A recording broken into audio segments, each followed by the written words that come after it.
ಒಳ ಮೀಸಲಾತಿಯಲ್ಲಿ ನಾಗಮೋಹನ್ ದಾಸ್ ವರದಿಯ ಲೋಪದೋಷ ಹಾಗೂ ಸರ್ಕಾರದ ನಿರ್ಲಕ್ಷ್ಯ ಧೋರಣೆಯನ್ನು ಖಂಡಿಸಿ ಡಿಸೆಂಬರ್ 17ರಂದು ಭೋವಿ ವಡ್ಡಾರ ಸಮಾಜದಿಂದ ಬೃಹತ್ ಪ್ರತಿಭಟನಾ ಸಮಾವೇಶ ಮಾಡಲಾಗುವುದು ಎಂದು ಸಮಾಜದ ಪಂಚಪೀಠ ಅಧ್ಯಕ್ಷರು ಆಗಿರುವಂತಹ ಶ್ರೀ ಬಂಗಾರ ರಂಗನಾಥ ಸ್ವಾಮೀಜಿ ಹೇಳಿದರು.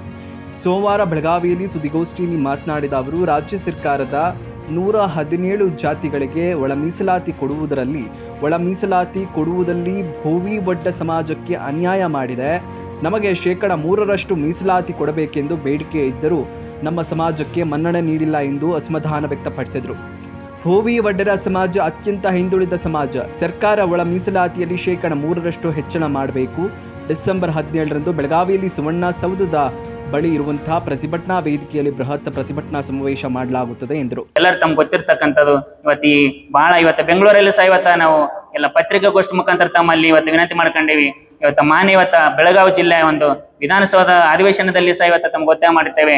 ಮುಂದಿನ ದಿವಸದಲ್ಲಿ ನಮಗೆ ನ್ಯಾಯವನ್ನು ಒದಗಿಸಿಕೊಡ್ಲಿಲ್ಲ ಅಂತಂದ್ರೆ ಎಲ್ಲರೂ ತಾವು ಮಾನ್ಯ ಮುಖ್ಯಮಂತ್ರಿಗಳು ಮನೆ ಮುಂದೆ ಮತ್ತು ಸರ್ಕಾರದ ಮುಂದೆ ಇದ್ದುಕೊಂಡು ನಾವೆಲ್ಲರೂ ಬಹಳ ಅತ್ಯಂತ ಪೂರಕವಾಗಿ ಖಂಡಿಸಬೇಕಾಗತ್ತೆ, ಹೋರಾಟ ಮಾಡಬೇಕಾಗತ್ತೆ.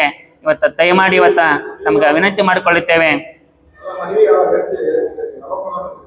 17ನೇ ತಾರೀಕು ಮಾನ್ಯ ಸರ್ಕಾರಕ್ಕೆ ಮತ್ತು ಸರ್ಕಾರದ ಮುಖ್ಯಮಂತ್ರಿಗಳಿಗೆ 17ನೇ ತಾರೀಕು ನಾವು ಮನವಿ ಕೊಡ್ಬೇಕಂತೇಳಿ ಸಮಯ ಡೇಟ್ ಅನ್ನು ಸಹ ನಾವು ಪರ್ಮಿಷನ್ ತಗೊಂಡಿದ್ದೇವೆ.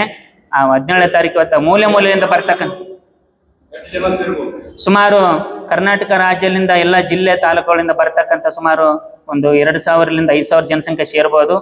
ಯಾಕಂದ್ರೆ ನಮ್ಮ ಸಮಾಜ ಬಡಪಾಯಿ ಸಮಾಜ. ಬರ್ಲಿಕ್ಕೆ ಸಮೇತ ಅವರಿಗೆ ಆಗ್ಲಾರ್ದಂತ ಸ್ಥಿತಿಯಲ್ಲಿ ಇರ್ತಕ್ಕಂಥ ನಮ್ಮ ಸಮಾಜ. ಬಸ್ಸುಗಳಿಗೆ ಬರ್ಬೇಕಾದ್ರೆ ಅವರಿಗೆ ಟಿಕೆಟ್ ಖರ್ಚು ದುಡ್ಡುಗಳನ್ನ ಇರ್ಲಾರ್ದಂತ ನಮ್ಮ ಸಮಾಜ. ಅದಕ್ಕೋಸ್ಕರ ಎಷ್ಟು ಜನಸಂಖ್ಯೆ ಸುಮಾರು 2,000 ಜನರಿಂದ 5,000 ಜನಸಂಖ್ಯೆ ಬರ್ತಾರಂತ ನಾವು ಎಲ್ಲ ನಂಬ್ಕೊಂಡಿದೀವಿ.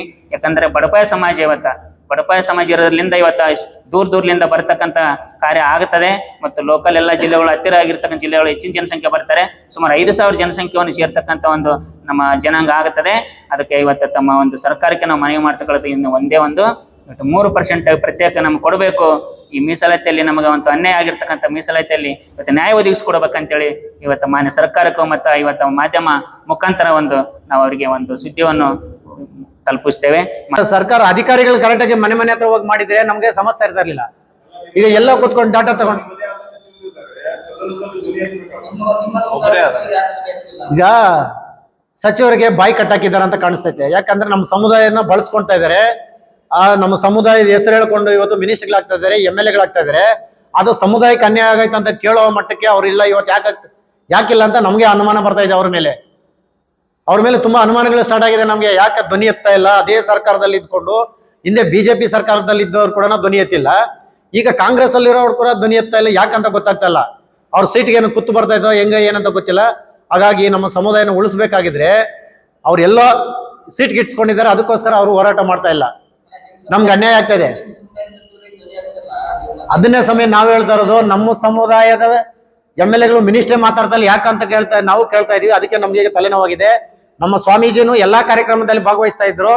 ಈ ಸಾರಿ ಭಾಗವಹಿಸ್ತಾ ಇಲ್ಲ. ನಮ್ಮ ಸಮುದಾಯದ ಸ್ವಾಮೀಜಿಗಳು 10ರಿಂದ 15 ಸ್ವಾಮೀಜಿಗಳಿದ್ದಾರೆ. ಇಲ್ಲಿಗ 3 ಜನ ಇದ್ದಾರೆ. ಇನ್ನೂ ಸುಮಾರು 4-5 ಜನ ಬರ್ತಾ ಇದ್ದಾರೆ. ಅವರು ಕೂಡ ಈ ಹೋರಾಟದಲ್ಲಿ ಭಾಗವಹಿಸ್ತಾ ಇದ್ದಾರೆ. ಮುಂದಿನ ದಿನಗಳಲ್ಲಿ ನಮ್ಮ ಸ್ವಾಮೀಜಿಗಳು ಎಷ್ಟು ಜನ ಇದ್ದಾರೆ ಅವರೆಲ್ಲ ಭಾಗವಹಿಸೋ ಸಾಧ್ಯತೆಗಳಿದೆ. ಎಲ್ಲರೂ ಅವರು ಜನದ ಸಮೇತ ಬರ್ತಾ ಇದ್ದಾರೆ. ಹೋರಾಟ ಮಾಡ್ತೀವಿ.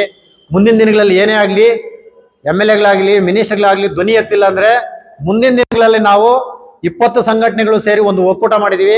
ಎಲ್ಲಾ ಸಂಘಟನೆಯವರು ಸೇರಿ ಮುಂದಿನ ದಿನಗಳಲ್ಲಿ ಉಗ್ರವಾದ ಹೋರಾಟಗಳು ಮಾಡೋದಕ್ಕೆ ನಾವು ತಯಾರಾಗಿದ್ದೀವಿ ಅಂತ ನಾನು 2 ಮಾತು ಹೇಳಕ್ಕೆ ಇಷ್ಟಪಡ್ತಾ ಇದ್ದೀನಿ.